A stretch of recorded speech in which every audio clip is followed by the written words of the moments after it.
Okay, we are going to do the April 27th. It's day 117 in the Chronological Study Bible.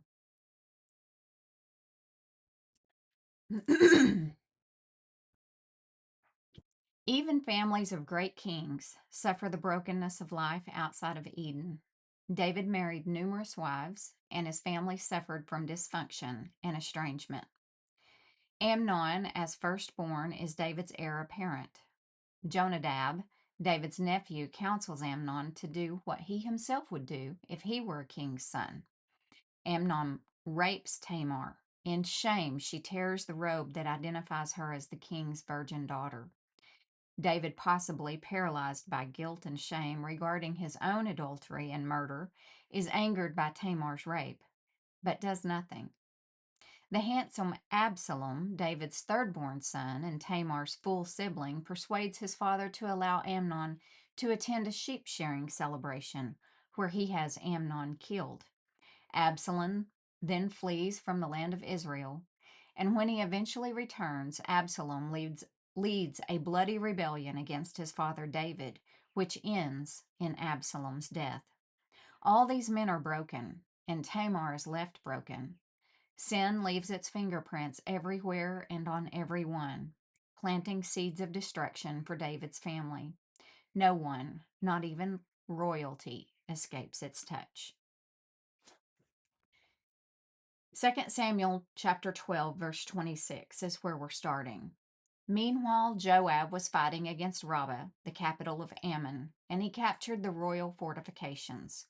Joab sent messengers to tell David, I have fought against Rabbah and captured its water supply. Now bring the rest of the army and capture the city. Otherwise, I will capture it and get credit for the victory. So David gathered the rest of the army and went to Rabbah, and he fought against it and captured it. David removed the crown from the king's head, and it was placed on his own head. The crown was made of gold and set with gems, and it weighed 75 pounds. Can you imagine putting that on your head? 75-pound crown. Wow. David took a vast amount of plunder from the city. He also made slaves of the people of Rabbah and forced them to labor with saws, iron picks, and iron axes, and to work in the brick kilns. That is how he dealt with the people of all the Ammonite towns. Then David and all the army returned to Jerusalem. Now we're going to go to 1 Chronicles chapter 20, verse 2. Then David went to Rabbah and removed the crown from the king's head, and it was placed on his own head. The crown was made of gold and set with gems, and he found that it weighed 75 pounds. David took a vast amount of plunder from the city. He also made slaves of the people of Rabbah and forced them to labor with saws, iron picks, and iron axes. That is how David dealt with the people of all the Ammonite towns. Then David and all the army returned to Jerusalem. 2 Samuel chapter 13, verse 1. Now David's son Absalom had a beautiful sister named Tamar, and Amnon, her half-brother, fell desperately in love with her. Amnon became so obsessed with Tamar that he became ill. She was a virgin, and Amnon thought he could never have her. But Amnon had a very crafty friend, his cousin Jonadab. He was the son of David's brother Shemaiah. One day Jonadab said to Amnon, What's the trouble? Why should the son of a king look so dejected morning after morning? So Amnon told him, I am in love with Tamar, my brother Absalom's sister. Well, Jonadab said, I'll tell you what to do. Go back to bed and pretend you are ill. When your father comes to see you, ask him to let Tamar come and prepare some food for you. Tell him you'll feel better if she prepares it as you watch and feeds you with her own hands. So Amnon lay down and pretended to be sick, and when the king came to see him, Amnon asked him, Please, let my sister Tamar come and cook my favorite dish as I watch. Then I can eat it from her own hands. So David agreed and sent Tamar to Amnon's house to prepare some food for him. When Tamar arrived at Amnon's house, she went to the place where he was lying down so he could watch her mix some dough. Then she baked his favorite dish for him. But when she set the serving tray before him, he refused to eat. Everyone get out of here, Amnon told his servants, so they all left. Then he said to Tamar, Now bring the food into my bedroom and feed it to me here. So Tamar took his favorite dish to him. But as she was feeding him, he grabbed her and demanded, "Come to bed with me, my darling sister." "No, my brother," she cried. "Don't be foolish. Don't do this to me. Such wicked things aren't done in Israel. Where could I go in my shame? And you would be called one of the greatest fools in Israel. Please, just speak to the king about it, and he will let you marry me." But Amnon wouldn't listen to her. And since he was stronger than she was, he raped her. Then suddenly Amnon's love turned to hate, and he hated her even more than he had loved her. "Get out of here," he snarled at her. "No, no," Tamar cried. "Sending me away now is worse than what you've already done to me." But Amnon wouldn't listen to her. He shouted for his servant and demanded, "Throw this woman out and lock the door behind her." So the servant put her out and locked the door behind her. She was wearing a long, beautiful robe, as was the custom in those days for the king's virgin daughters.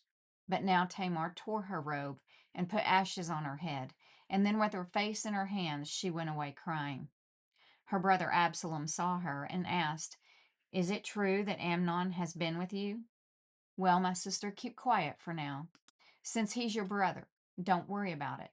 So Tamar lived as a desolate woman in her brother Absalom's house. When King David heard what had happened, he was very angry, and though Absalom never spoke to Amnon about this, he hated Amnon deeply because of what he had done to his sister. 2 Samuel 13, verse 23. 2 years later, when Absalom's sheep were being sheared at Baal Hazor near Ephraim, Absalom invited all the king's sons to come to a feast.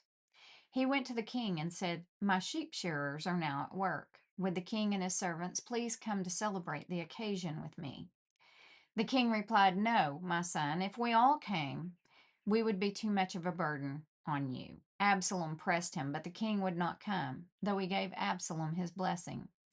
"Well, then," Absalom said, "if you can't come, how about sending my brother Amnon with us?" "Why Amnon?" the king asked. But Absalom kept on pressing the king until he finally agreed to let all his sons attend, including Amnon. So Absalom prepared a feast fit for a king. Absalom told his men, "Wait until Amnon gets drunk. Then at my signal, kill him. Don't be afraid. I'm the one who has given the command. Take courage and do it." So at Absalom's signal, they murdered Amnon. Then the other sons of the king jumped on their mules and fled. As they were on their way back to Jerusalem, this report reached David: "Absalom has killed all the king's sons. Not one is left alive." The king got up, tore his robe, and threw himself on the ground. His advisers also tore their clothes in horror and sorrow. But just then Jonadab, the son of David's brother Shemaiah, arrived and said, "No, don't believe all the king's sons have been killed. It was only Amnon. Absalom has been plotting this ever since Amnon raped his sister Tamar. No, my lord the king, your sons aren't all dead. It was only Amnon." Meanwhile, Absalom escaped. Then the watchman on the Jerusalem wall saw a great crowd coming down the hill on the road from the west. He ran to tell the king, "I see a crowd of people coming from the Horonaim road along the side of the hill." "Look," Jonadab told the king, "there they are now. The king's sons are coming, just as I said." They soon arrived, weeping and sobbing, and the king and all his servants wept bitterly with them. And David mourned many days for his son Amnon. Absalom fled to his grandfather Talmai, son of Ammihud, the king of Geshur. He stayed there in Geshur for 3 years, and King David, now reconciled to Amnon's death, longed to be reunited with his son Absalom. 2 Samuel 14, verse 1. Joab realized how much the king longed to see Absalom, so he sent for a woman from Tekoa who had a reputation for great wisdom. He said to her, "Pretend you are in mourning. Wear mourning clothes and don't put on lotions. Act like a woman who has been mourning for the dead for a long time. Then go to the king and tell him the story I am about to tell you." Then Joab told her what to say. When the woman from Tekoa approached the king, she bowed with her face to the ground in deep respect and cried out, "O king, help me!" "What's the trouble?" the king asked. "Alas, I am a widow. My husband is dead. My two sons had a fight out in the field, and since no one was there to stop it, one of them was killed. Now the rest of the family is demanding, 'Let us have your son. We will execute him for murdering his brother. He doesn't deserve to inherit his family's property. They want to extinguish the only coal I have left, and my husband's name and family will disappear from the face of the earth.' 'Leave it to me,' the king told her. 'Go home, and I'll see to it that no one touches him.' 'Oh, thank you, my lord the king,' the woman from Tekoa replied. 'If you are criticized for helping me, let the blame fall on me and on my father's house, and let the king and his throne be innocent.' 'If anyone objects,' the king said, 'bring him to me. I can assure you he will never harm you again.' Then she said, 'Please swear to me by the Lord your God that you won't let anyone take vengeance against my son. I want no more bloodshed.' 'As surely as the Lord lives,' he replied, 'not a hair on your son's head will be disturbed.' 'Please allow me to ask one more thing of my lord the king,' she said. 'Go ahead and speak,' he responded. She replied, 'Why don't you do as much for the people of God as you have promised to do for me? You have convicted yourself in making this decision because you have refused to bring home your own banished son. All of us must die eventually. Our lives are like water spilled out on the ground, which cannot be gathered up again. But God does not just sweep life away. Instead, He devises ways to bring us back when we have been separated from Him." That was good. All of us must die eventually. Our lives are like water spilled out on the ground, which cannot be gathered up again. But God does not just sweep life away. Instead, He devises ways to bring us back when we have been separated from Him.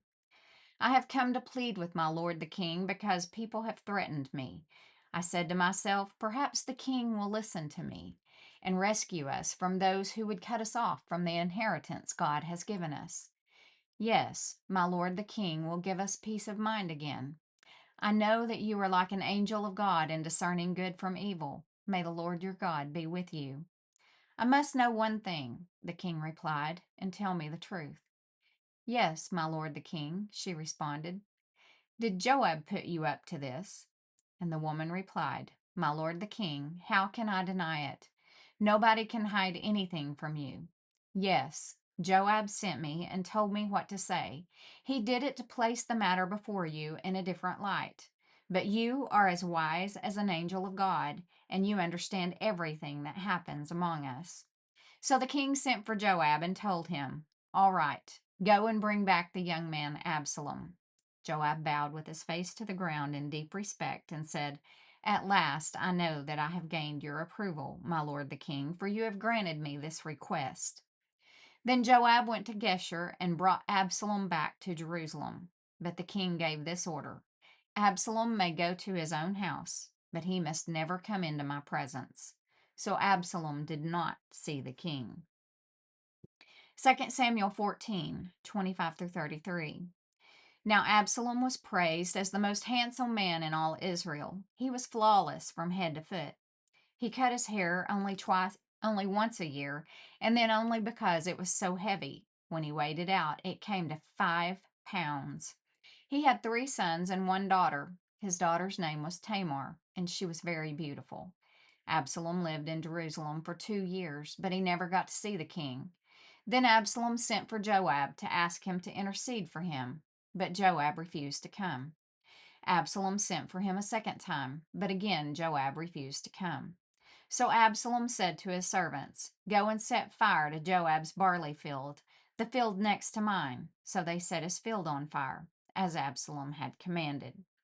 Then Joab came to Absalom at his house and demanded, "Why did your servants set my field on fire?"